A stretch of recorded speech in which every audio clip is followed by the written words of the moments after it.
ultimate loyalty, worship in a war zone.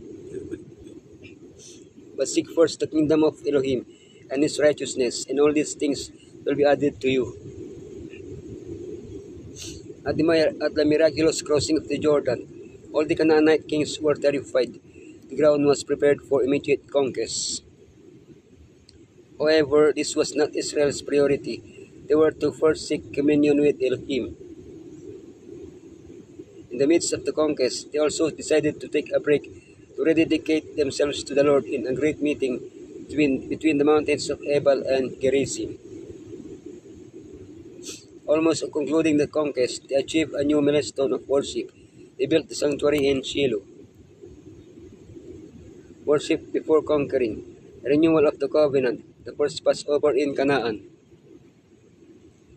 Worship among mountains, an altar for worship, remember the law. A special place to worship, raising the sanctuary. Worship before conquering. The renewal of the covenant. At that time the Lord said to Joshua, make flint knives and circumcise the Israelites again. Gilgal is the name given to the Israelite camp, the command center during the earlier part of the conquest. What significance was given to this name? Although more than 40 years had passed since they left Egypt, Israel had not yet entered the promised land. Now their feet were treading on it. It was time to remove the reproach of Egypt and renew the covenant with Elohim. Before eating the first Passover, Israelite males were circumcised, for no uncircumcised person could partake of it. But because they refused to enter Canaan the first time, the covenant was broken, and no Israelite was circumcised in the wilderness. To renew the covenant, it was necessary to repeat that physical site. This act put what was important first. For us, it is an example to follow. But seek first his kingdom and his righteousness, and all these things will be given to you as well. The first Passover in Canaan. On the evening of the 14th day of the month, while camped at Gilgal on the plains of Jericho, the Israelites celebrated the Passover. From Egypt to Canaan, Israel followed a chaotic process, repeating the events in reverse order. Egypt, circumcision and Passover, crossing the Red Sea, desert, crossing the Jordan, circumcision and Passover, Canaan. The first Passover was a symbol of the liberation from Egypt. The second Passover, celebrated by the new generation, was a symbol of their taking possession of the promised land. Shortly before his crucifixion, Yeshua gave this rite a new meaning, with new symbols. The lamb became red, and the blood became wine. They are now symbols of the body and blood of our Redeemer, who brings us out of Egypt, that is, out of our sin, and brings us to the promised land. Worship among mountains. An altar for worship. Then Joshua built on Mount Ebal an altar to the Lord, the Elohim of Israel.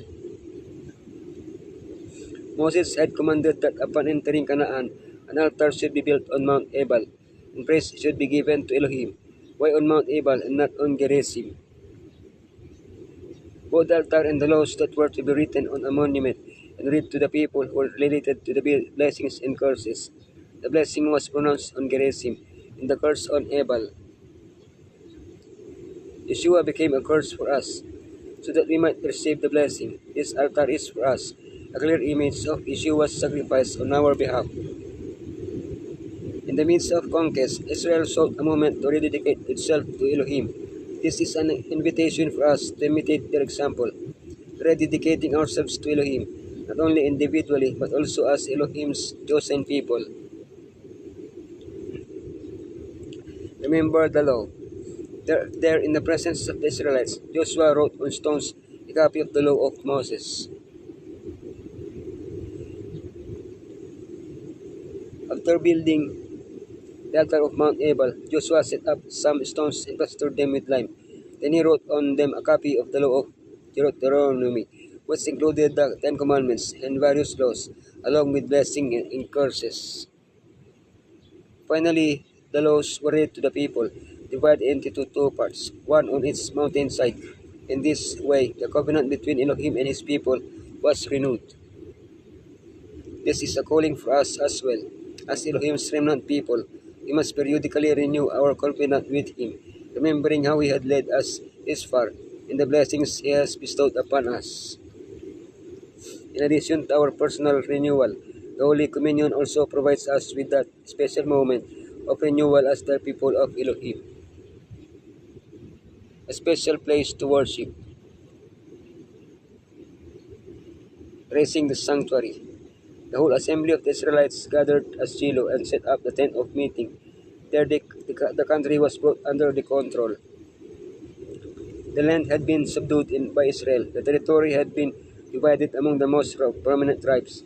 Although 7 tribes had not yet received their share, the warriors of Reuben, Gad, and the half-tribe of Manasseh were to be sent to their possessions beyond the Jordan.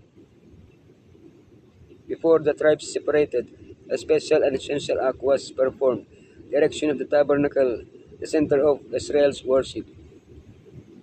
The sanctuary, as Elohim's visible dwelling place, was the point of unity where all united in worship. Without Elohim's presence, the possession of the land was meaningless. Today, when there are still modern and postmodern giants to overcome, it is vitally important that we focus our attention on the heavenly sanctuary where Yeshua intercedes for us.